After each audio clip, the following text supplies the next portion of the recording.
você tem outras coisas que você precisa corrigir. Perfeito. Outra pergunta. É normal o som alto piorar o zumbido? Sim, pode acontecer como parte de um trauma acústico. Então, tem pacientes que falam que o zumbido começou depois de um show, depois de uma festa de casamento, depois de um espetáculo, né? E naqueles casos de hiperacusia e sensibilidade a sons, às vezes o som nem é tão alto assim, mas após a exposição, o paciente vai na churrascaria ou no shopping, ele chega em casa e está pior. Isso mesmo. Bom, falaram aí sobre chiclete que não pode ser utilizado para quem tem disfunção temporomandibular. Sim, né? Porque a pergunta da seguidora foi se mascar chiclete se altera o zumbido ou não. Essa foi a pergunta, não foi em relação a DTM, né? Mas sim, chiclete não é recomendado para quem tem disfunção temporomandibular, tá bom? Fizeram também aqui uma pergunta sobre dor lombar. Só escreveram assim, dor lombar, interrogação. Eu deduzo que a pessoa está querendo saber se dor lombar tem a ver com zumbido. Praticamente não, não tem relação. A relação está nesses músculos relacionados aqui mais próximos à orelha, tá? Que é da região da TM, músculos da mastigação, aqui da região da nuca cervical, ombros e da cintura escapular. Então, quanto mais desce na coluna, menos tem relação. Então, não se preocupe com isso, tá? Jane, fizeram uma pergunta aqui, o seguinte. Digamos que a pessoa, ela identificou bem o gatilho do zumbido dela. Como, por exemplo, um medicamento que ela iniciou, deu zumbido, ela parou imediatamente e o zumbido continuou. Ou a pessoa fez abuso de doce, ela parou imediatamente, fez uma regularização nesse hábito alimentar e o zumbido continuou. A pergunta dessa pessoa é: por que esse zumbido continua mesmo quando o gatilho ele é resolvido? Tá. Boa pergunta. Na verdade, é assim, eu tenho pacientes que vêm com zumbido depois que tomaram, por exemplo, um antibiótico, né? Ou algum medicamento psicotrópico, por exemplo. Então, às vezes, o que acontece é que, por conta daquela situação e por conta do estresse relacionado, né, àquela infecção, àquela interrupção do medicamento, ou seja lá o que for, você acaba tendo ativação daquelas vias que não são vias auditivas, são vias de monitoramento, são vias de fiscalização, de foco, né? E é por isso que o zumbido fica ou não desaparece nesses casos. Então, geralmente você tem alguma sequela. Às vezes você pode ter uma perda auditiva também associada àquele medicamento. Não foi só o zumbido que apareceu, a pessoa também ficou com uma perdinha em agudos ou alguma coisa do gênero. Então você fica ali com uma sequela e você ativou no cérebro áreas que não deveriam ter sido ativadas, né? O sintoma ficar ali no subconsciente. Muito bom, perfeito. A Patrícia fez aqui o comentário, assim, muitas pessoas que têm zumbido também apresentam ansiedade. Isso dificulta muito a adesão a qualquer tipo de tratamento. Sim, com certeza. Algum exercício específico para melhorar o zumbido? Não, não existe um exercício específico, né, Jane? O que a gente recomenda, no caso, é exercícios aeróbicos e que seja da sua vontade, daquele que te agrada. Por exemplo, eu particularmente, eu jamais faria natação. Eu não gosto dessa coisa de ir lá, nadar, e molho o cabelo, não sei, eu não gosto. Então, eu jamais iria manter uma atividade de natação semanal. Eu prefiro o quê? Eu prefiro uma corrida, eu prefiro um transporte ou uma bicicleta, entendeu? Então, exercício aeróbico sempre é bom, na verdade, para tudo, né? A gente sabe que a única coisa que é recomendada para qualquer tipo de sintoma e doença, para prevenção, é atividade física, né? Quer colocar alguma coisa, Jane, em relação a isso? Que tipo de exercício específico? eu vejo assim, muitas vezes o paciente está no fundo do poço e ele não tem coragem de sair de lá, porque é mais fácil ficar lá do que sair de lá. Então, é muito difícil, às vezes, você convencer o paciente que o exercício físico faz diferença, só que faz. Então, eu sempre falo para o paciente o seguinte: eu não quero saber o que você vai fazer. Se você vai dançar em frente à TV, se você vai correr, nadar, dançar balé, eu não quero saber. Eu quero que quando você volte, você tenha feito um pouco todo dia. E eu acho que a melhor forma de condicionar a pessoa é você estipular pouco tempo todo dia, como se fosse um remédio. Porque aí no dia que ela não fizer, ela vai sentir falta. Então não precisa ser 1 hora de exercício. Meia hora todo dia tá excelente. Ele vai estipular um horário do dia para aquele remédio dele. E aí ele pode fazer o que ele quiser, né? O que ele tiver vontade. Tem que ser uma coisa que ele tenha vontade. Porque às vezes você está diante de um paciente que fala, eu não gosto de caminhar, não gosto de nadar, não interessa, liga a TV e dança em frente à TV.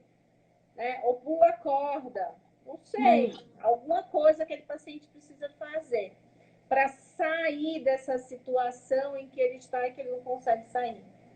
Exatamente. E é o que eu sempre falo também para os meus pacientes, né?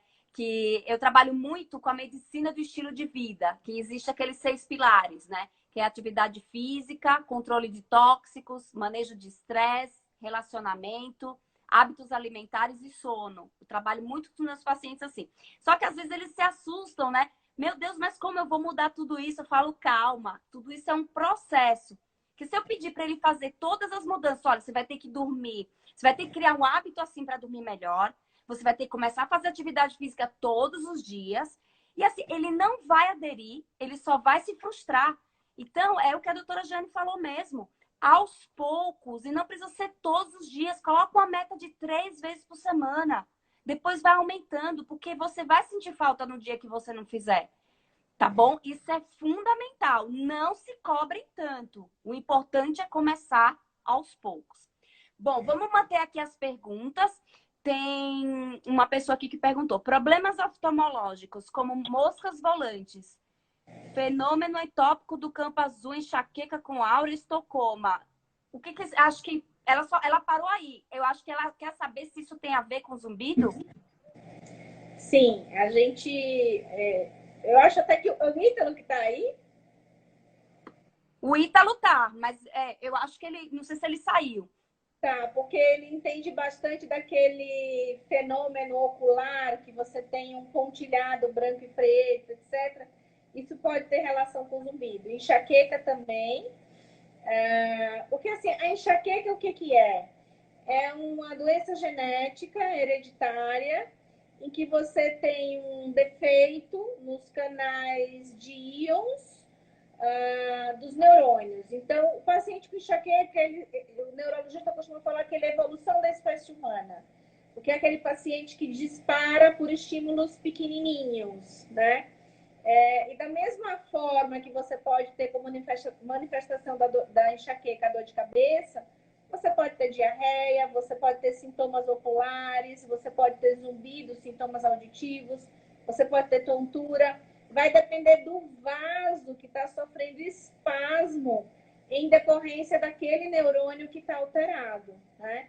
Então, você pode ter manifestações no corpo todo, dor muscular também, que é a migrânia cervical. Uhum. Isso, tudo isso tem a ver. E tem estudos recentes mostrando, não só recentes, mas estudos mais antigos, relacionando a associação entre dor e zumbido. Existem áreas no cérebro que são ativadas tanto na dor crônica como no zumbido crônico. São semelhantes, tá bom? Tem uma pergunta aqui. Eu faço atividade física aeróbica em jejum. E eu tomo 200 ml de café de manhã cedo e com esse exercício em jejum. Não seria recomendado, então? Se ela se sente bem e não tem zumbido e não tem nada, ela pode continuar fazendo. Tá, é no caso do paciente que tem zumbido. Então, se ele tem zumbido, eu acho que vale a pena mudar o perfil, né? Mudar o comportamento dela, para ver se isso aí não está influenciando ou não faz melhorar o zumbido dela. Então, precisa corrigir e ver o efeito, e ver o resultado. Então, é ver se piora ou não. Não precisa ser uma mudança eterna. Ela vai fazer um tempo de mudança, uma semana, 15 dias, um mês, e observa se ela tem algum benefício. Senão, ela volta o que era antes. Tá. Tem uma pergunta aqui. No caso de exercícios de atividade física, se piorar e a causa for vascular, existe qual tipo de exercício geralmente é recomendado? Então, nesse caso, a gente precisa investigar. É uma arritmia? Né? O que está acontecendo? É alguma formação arteriovascular? Então, precisa investigar. E aí, nesse caso, dependendo do diagnóstico, talvez o exercício aeróbico não seja o mais indicado. Talvez ele tenha que fazer um outro tipo de exercício para não impactar naquele sistema vascular. Então, muitas vezes, nesses casos, a gente precisa do parecer do cardiologista. Tá. Perguntaram aqui, zumbido que aumenta apertando os dentes e pressionando aqui na parte de trás da orelha. Uma das possibilidades seria essa influência da via somatosensorial, que a gente chama de zumbido somatosensorial. Como eu falei, o indicado nesses casos sempre é procurar o otorrino, mas também especificamente quando há modulação do zumbido, com movimentação na mandíbula ou no pescoço, é também importante passar por um fisioterapeuta especialista para poder avaliar e tratar se necessário, tá? Tem uma seguidora aqui, a Carla, que perguntou qual a dica para quando acordar com um zumbido muito alto. O que seria isso e o que posso fazer? Então, zumbido muito alto pela manhã ao acordar. Pode ser muscular, pescoço, então pode ter a ver com travesseiro, com colchão, com postura. Pode ser metabólico, uma hipoglicemia, ficou muito tempo em jejum, baixou o açúcar no sangue. Então, precisa saber o que está. Bruxismo. Muito boa lembrança. Ranger de dentes também, né? Ou privação de sono, De dormiu mal. sono. Precisa entender o que está acontecendo. Exatamente. Uma pergunta aqui da Marta Santos. O zumbido pode ser algo grave no cérebro? É raro, né, cara? A gente vê, é bem raro, viu? Geralmente, quando a gente tem algo grave no cérebro, a gente tem sintomas outros, né? Que se chamam mais.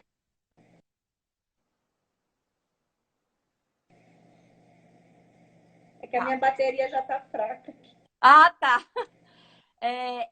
Uma pessoa que falou, Márcio, quando eu tomo relaxante muscular, eu percebo que melhora. Manda ele marcar uma consulta com você. Precisa de um fisioterapeuta, hein, Márcio? Você tem que tratar, hein, com fisioterapia. O mindfulness tem efeito no zumbido independente da ansiedade? A Camila perguntou. Cara, eu não tenho experiência com mindfulness. Você deve ter mais que eu. Gente, assim, a próxima live da próxima terça-feira vai ser sobre mindfulness. Sim, no Reino Unido eles usam bastante, eles fazem bastante estudo lá, principalmente ensaio clínico randomizado, utilizando pacientes com zumbido e mindfulness. E eles recomendam, e saiu uma última revisão sistemática recomendando o uso do mindfulness para tratar zumbido independente da causa, tá? Porque ele tem uma base, ele é baseado no TCC, na terapia cognitiva comportamental, e por isso que funciona tanto. Eu tenho até o caso de uma paciente que só quis tratar com mindfulness e ela passou a ficar com um zumbido intermitente, que é aquele zumbido que você só percebe de vez em quando, tá bom? Deixa eu só ver aqui mais uma pergunta. E quem está tomando cloroquina, qual o efeito para a audição? A cloroquina é uma droga que pode ser tóxica para o ouvido, especialmente para o labirinto, para o equilíbrio, tá?